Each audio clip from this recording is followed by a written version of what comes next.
ఓం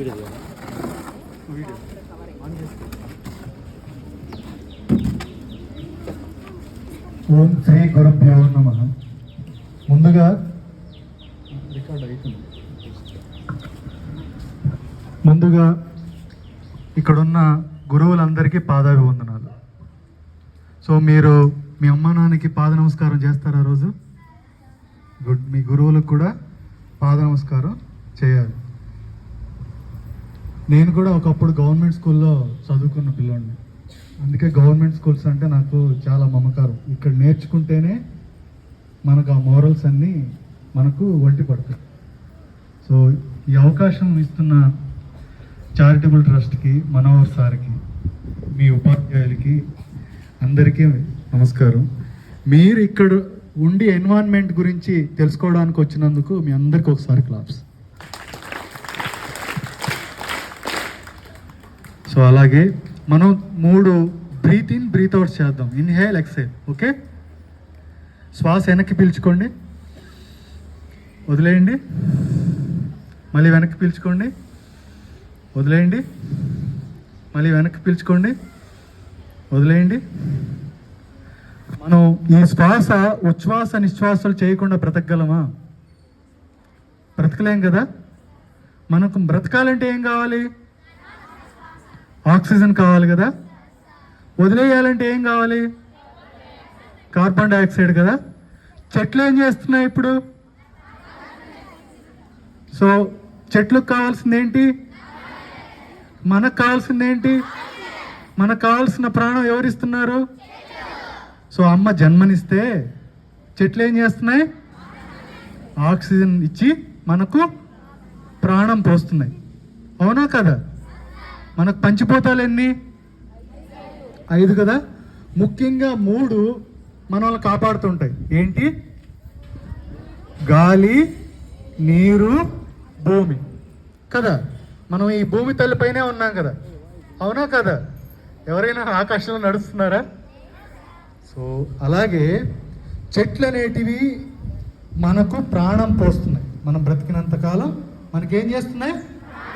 ప్రాణం పోస్తున్నాయి. అలాంటప్పుడు మనకు చెట్లు ముఖ్యమా, చెట్లకు మనం ముఖ్యమా? మనకు చెట్లు ముఖ్యం. అవునా కదా? సో మీరు ఎవరైనా టెంపుల్స్కి వెళ్ళినా, చర్చెస్కి వెళ్ళినా, మసీద్కి వెళ్ళినా, ఎక్కడికైనా వెళ్ళండి, అక్కడ దేవతా స్వరూపంగా ఎవరిని కొలుస్తారు? చెట్లను కొలుస్తారు కదా. మన పెద్దవాళ్ళు ఎప్పుడో ఈ సంస్కృతి పెట్టేశారు. మనం ఏదైనా విష్ణువుని కొలవాలంటే ఏం చేస్తారు? రావి చెట్టును పూజించమంటారు. లేదు, మనం వేప చెట్టును మహాలక్ష్మి రూపంగా పూజించమంటారు.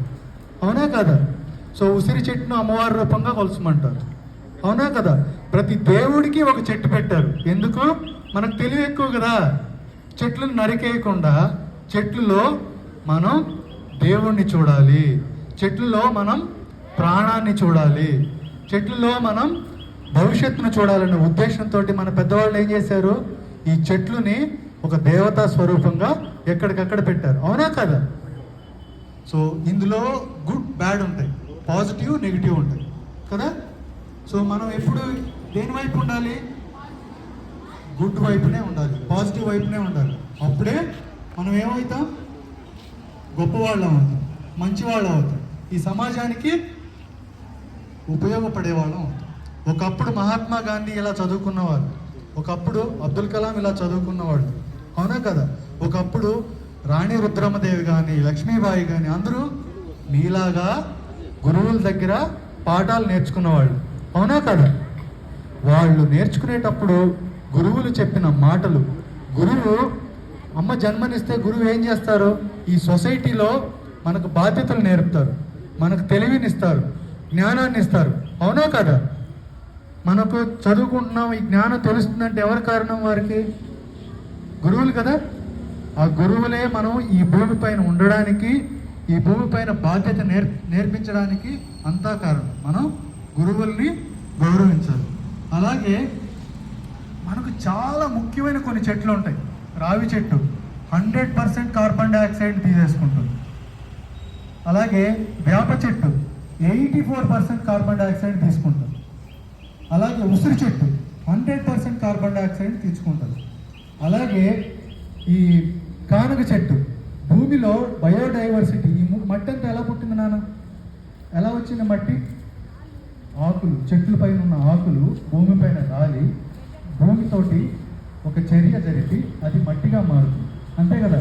మీరు తిరుమల ఎవరైనా వెళ్ళారా ఎప్పుడన్నా? మీరు కొండ ప్రాంతాలకు వెళ్ళారా? అక్కడంతా రాళ్ళు, చెట్లు ఎలా మొలుస్తున్నాయి కదా? చెట్లు ఉన్న చెట్లు ఆకులుగా రాలి అక్కడ మట్టి పుడుతుంది, అవునా కదా? సో అలాగే చెట్లు లేకుంటే ఈ భూమి లేదు, చెట్లు లేకుంటే వర్షాలు లేవు, చెట్లు లేకుంటే మనకు తిండి లేదు, అవునా కదా? మనందరం అన్నిటిపైన ఒకదానిపైన ఒకటి డిపెండ్ అయి ఉన్నాం కదా? పక్షులు మనకేం సహాయం చేస్తాయి? అడవిలో ఎక్కడో ఓ మూల చెట్టు తిని ఆ విత్తనాన్ని కడుపులో వేసుకొని ఆ పేడ రూపంలో తీసుకొచ్చి ఒక దగ్గర వేస్తే చెట్టు మొలకెత్తుంది, అవునా కదా? ఇవాళ పక్షులు మనకు కనిపించట్లేదు, అడవుల్లో పండ్ల చెట్లు లేవు, దానివల్ల ఫుడ్ గ్రెయిన్స్ ఉన్న చెట్లు లేవు. దానివల్ల ఏమవుతుంది? సమాజంలో మనకు ఈ రీఫారెస్ట్రేషన్ అనేది కుదరట్లేదు. నేను కలాం గారితో పనిచేసేటప్పుడు కలాం గారు మాకు ఒక మాట చెప్పేవారు, ఏంటంటే మనిషి మనం పుట్టగానే, మనం ఈ భూమిపైకి రాగానే తల్లిదండ్రులు కానీ మనం కానీ చేయాల్సిన మొట్టమొదటి పని ఏంటో తెలుసా? 5 చెట్లు నాటాలి. 5 చెట్లు సరిపడా ఆక్సిజన్ని మనం రోజువారీ తీసుకుంటూ ఉన్నాం. అందుకు మన జీవిత కాలానికి సరిపడా 5 చెట్లు మీరు నాటుకోవాలి.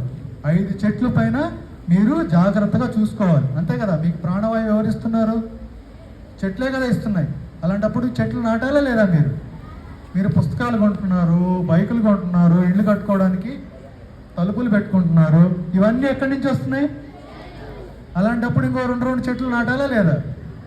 మనిషి జీవిత కాలంలో ఈ అవసరాలన్నిటికీ ఓ దగ్గర నుంచి ఇంకో దగ్గరికి ప్రయాణం చేసేటప్పుడు ఈ కార్బన్ డైఆక్సైడ్ జనరేట్ చేస్తారు, కార్బన్ ట్రిప్స్ జనరేట్ చేస్తారు. కాబట్టి జీవితకాలం అంతా ఉపయోగపడే సరిపడే చెట్లు ఎన్ని తెలుసా? ఒక మనిషి 127 చెట్లు నాటాలి.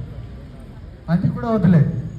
కలాం గారు చెప్పారు కదా, మనం భూమి పైన పుట్టగానే మొట్టమొదటిగా చేయాల్సిన పని ఏంటి? 5 చెట్లు నాటాలి.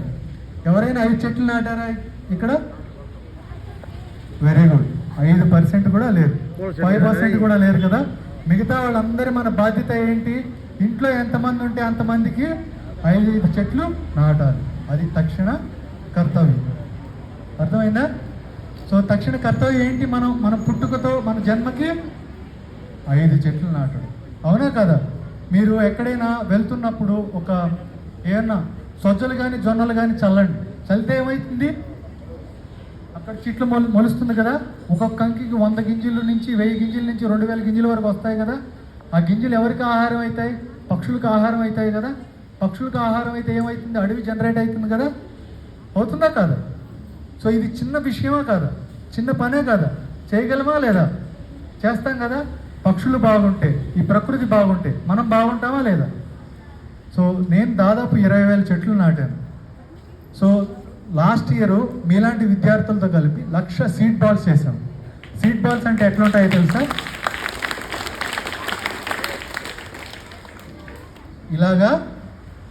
ఇలాగా లడ్డు ముద్దలాగా ఉంటుంది. దీని లోపల సీడ్ పెట్టి ఏం చేస్తాం? ఎక్కడైనా పడవేస్తే వర్షం పడ్డప్పుడు ఇదేమవుతుంది? మొలకెత్తుతుంది. ఇప్పుడు పక్షులు తిరగట్లేదు కదా, పక్షుల పని మనం చేస్తున్నాం. దీంట్లో పండ్ల సీడ్ పెట్టి దీన్ని ఎక్కడైనా పెడుతున్నాం. పెట్టినప్పుడు వర్షం పడ్డప్పుడు అది చెట్టు అవుతుంది. ఇది చాలా సులువైన పనే కాదా? చెట్లు నాటడం మన బాధ్యత కాదా? మీరు వినాయక చవితి చేసుకుంటూ ఉంటారు, చిన్న చిన్న బొమ్మలు చేసుకుంటూ ఉంటారు. ఇప్పుడు ఈ బొమ్మ చూసారా? చిన్న వినాయకుడు. సీడ్ బాల్స్ చేసి ఇలాగా వినాయకుడిని చేసాం. ఈ వినాయకుడిని మనం పూజించిన తర్వాత, వినాయకుడు ప్రకృతి పుత్రుడు కదా, ఆయనకు జన్మ ఎక్కడి నుంచి వచ్చింది? అమ్మవారు ఆమె పసుపుతోటి తీసి ఓ ముద్దలా చేసి ఆయనకు ప్రాణం పోసింది. ఆయన ప్రకృతి పుత్రుడా కదా? అలాంటి ఆయన్ని మనం ప్లాస్టర్ ఆఫ్ ప్యారిస్తో చేయొచ్చా? తప్పు కదా. ఆయనకి ఆహారం ఏం పెడతాం?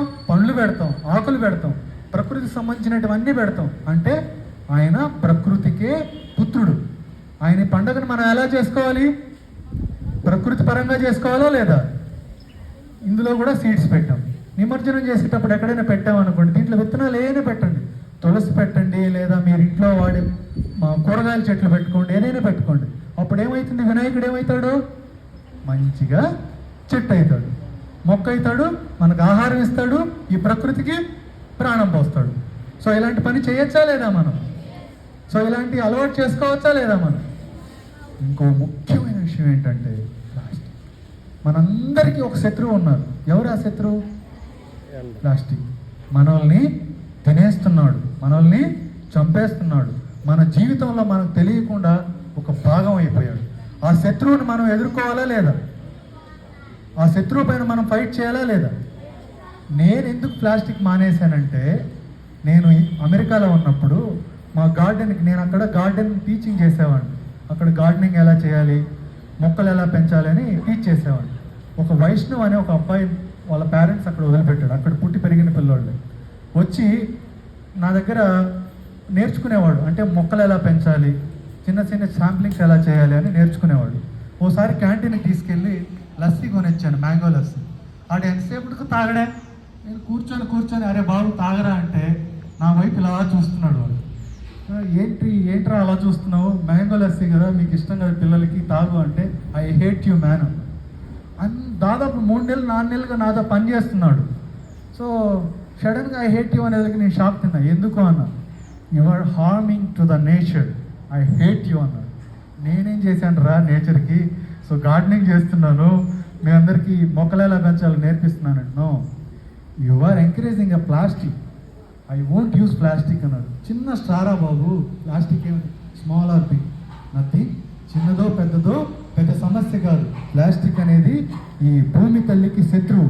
ఆ శత్రువు నువ్వు ఎంకరేజ్ చేస్తున్నావు కాబట్టి నేను నిన్ను ఇష్టపడట్లేదు అన్నాడు. నాకు చంపపైన చెల్లు అని కొట్టినట్టు అనిపించింది. ఆ రోజు నుంచి నేను నిర్ణయించుకున్నాను, చిన్నదో పెద్దదో స్ట్రా యూజ్ చేయకూడదు. నేను ఇప్పటికీ స్ట్రా యూజ్ చేయకూడదు. ఇంకోటి, ప్లాస్టిక్ ఒక్కసారిగా మన జీవితంలో కలిసిపోయింది కాబట్టి తీసేయడం కష్టం. కానీ చిన్నగా మనం దాన్ని తీసేయచ్చు. ఎలాగా? పొద్దున్నే టూత్ బ్రష్ వాడతామా? ప్లాస్టికే కదా. 3 నెలలకి ఒక టూత్ బ్రష్ వాడతాం. అలా కాకుండా సంవత్సరాల తరబడి ఎవరైనా వాడుతున్నారు టూత్ బ్రష్, మంచిది కాదు కదా. అలాంటి టూత్ బ్రష్ని మనం బ్యాంబోతో వాడతాం.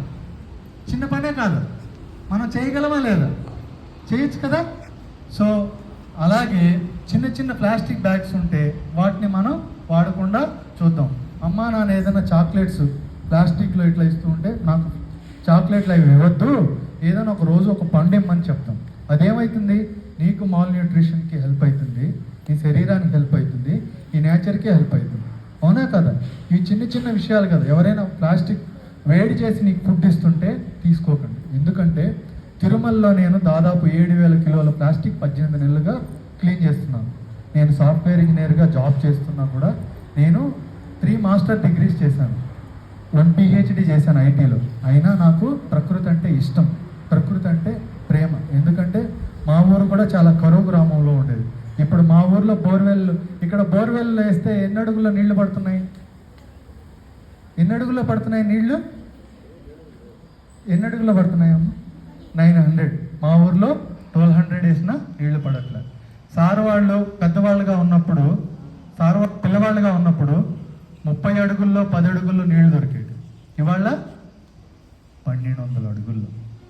1200 అడుగులు అంటే మనం విషం భూమి లోపల నుంచి, భూమి తల్లి గర్భం నుంచి బలవంతంగా బోర్లేసి మనకు సిరంజిని పెట్టి రక్తం లాగేస్తారు కదా, అలాగా ఆ భూమి లోపల నుంచి ఆ నీళ్లు తీసుకొని మనం ఈ భూమి తల్లికి ఇస్తున్నాం, మనం తాగుతున్నాం. దానివల్ల ఏమవుతుంది? మన హెవీ మెటల్స్ భూమి లోపల నుంచి రావడం వల్ల మన బాడీ డైజెస్ట్ చేసుకోలేదు. ఇంకొకటి, ప్లాస్టిక్ ఏం చేస్తుంది? మీరు ఎక్కడ చూసినా చెరువుల్లో కానీ, వంకల్లో కానీ, పంట పొలాల్లో కానీ ఎక్కడ చూసినా ప్లాస్టిక్ ఉండడం వల్ల భూమి లోపలికి ఆ నీరు ఇంకడం లేదు. మీకు ఇక్కడ హార్వెస్టింగ్ పెట్టుందా? ఎన్ని సంవత్సరాల ముందు చేస్తుంటారు సార్ అది? 3 ఇయర్స్, 10 ఇయర్స్ బ్యాక్ నేను నీరు చెట్టు అని ఒక ప్రోగ్రామ్ చేశాను, డిజైన్ చేసి ఇచ్చాను స్టేట్ గవర్నమెంట్. ఇప్పుడు నేషనల్ వైడ్ దాన్ని రిప్లికేట్ చేస్తున్నారు. దాంట్లో phase 1, phase 2లో ప్రభుత్వ పాఠశాలలో ఇంకుడు గుంతలు కంపల్సరీ పెట్టాలని చెప్పి దాంట్లో ఒక రూల్ ఆఫ్ బుక్ రాశాను.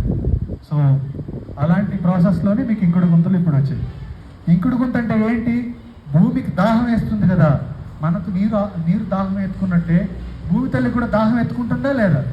అందుకోసమే 1200 అడుగులు లోతుకి వెళ్ళిపోయినాయి కదా నీళ్లు. ఆ నీళ్లను మళ్ళీ మళ్ళీ పైకి తీసుకురావాలా లేదా?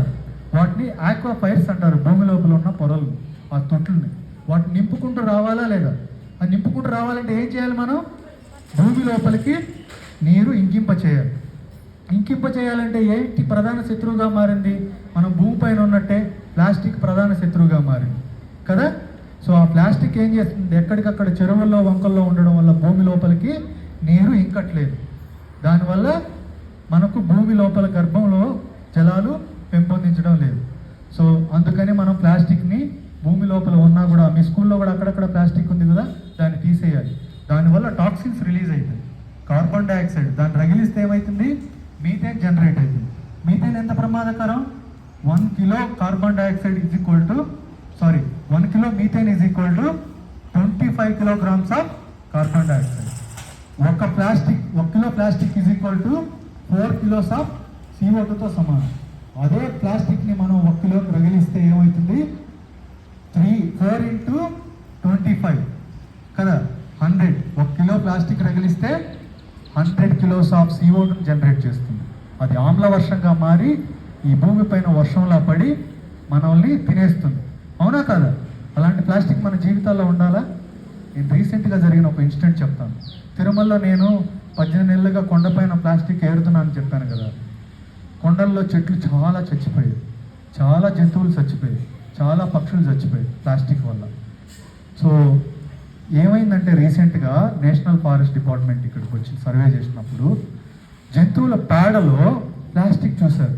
ప్లాస్టిక్ చూసి వాటికి గర్భసంచి పోయింది, ఇక్కడ జంతువులకి పునరుత్పత్తి లేదు అని చెప్పారు. పక్షులకు కూడా అలాగే అవుతుంది. ఇప్పుడు మనుషుల్లోకి అది ఎఫెక్ట్ అయింది. మీ అమ్మా నాన్న, మీ తాతలు వాళ్ళు గొప్ప భూమిని అనుభవించారు. కానీ మనం ఏం అనుభవించబోతున్నాం? ప్రాణం లేని భూమిని అనుభవించబోతున్నాం. మనకేమైపోతుంది? మనకు పిల్లలు పుట్టడం కూడా గగనార్థం అయిపోతుంది, ప్రశ్నార్థకం అయిపోతుంది.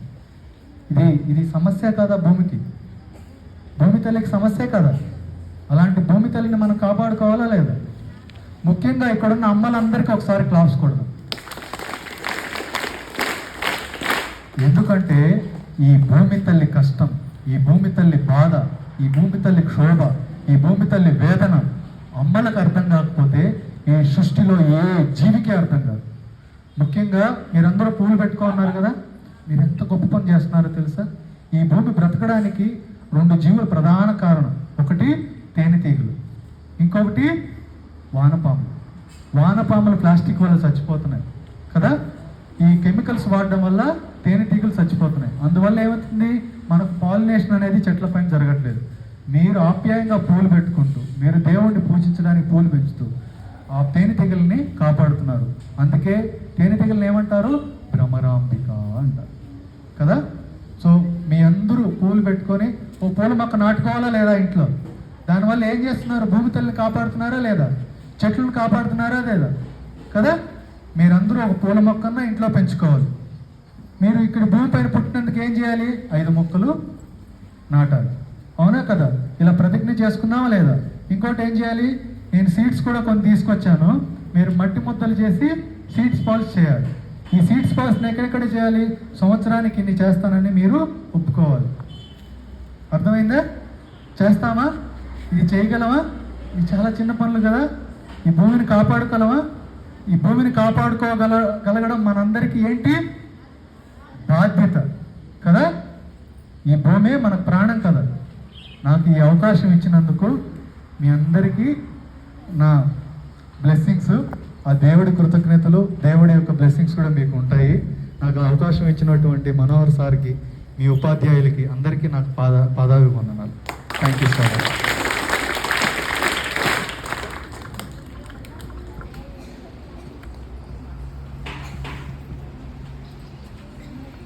పిల్లలు ఆల్రెడీ ఇదివరకు మనకు తౌసునీసా మేడం ఒకసారి క్లాస్ తీసుకున్నారు. ఐడియా ఉందా?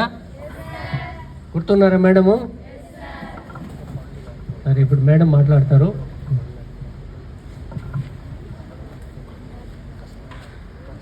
అందరికీ శుభ మధ్యాహ్నం. ముఖ్యంగా మన హెడ్ మాస్టర్ గారికి, ముఖ్యంగా మన ఇక్కడ సార్ మమ్మల్ని తిరుపతి నుంచి ఇక్కడికి తీసుకొచ్చి మాకు ఈ అవకాశం ఇచ్చినందుకు, మరి వేదికపై అలంకరించిన మన శివాజీ గారికి, మరి చంద్రకళ మేడంకి, ఇక్కడున్న ప్రతి ఒక్కరికి కూడా, మేడం వాళ్ళకి, మేడం పంచాయతీ సెక్రటరీ గారికి, ఇక్కడున్న ప్రతి ఒక్క అమ్మలకి, అండ్ ముఖ్యంగా ఉపాధ్యాయులు. సో ఉపాధ్యాయులే మీకు శ్వాస, అవునా కదా? మీ విద్యకు శ్వాస ఎవరు? ఉపాధ్యాయులు. సో అలాంటి ఉపాధ్యాయులందరికీ కూడా నేను నమస్కరిస్తూ, మిమ్మల్ని అందరినీ ఆశీర్వదిస్తూ, నా ఈ ఒక చిన్న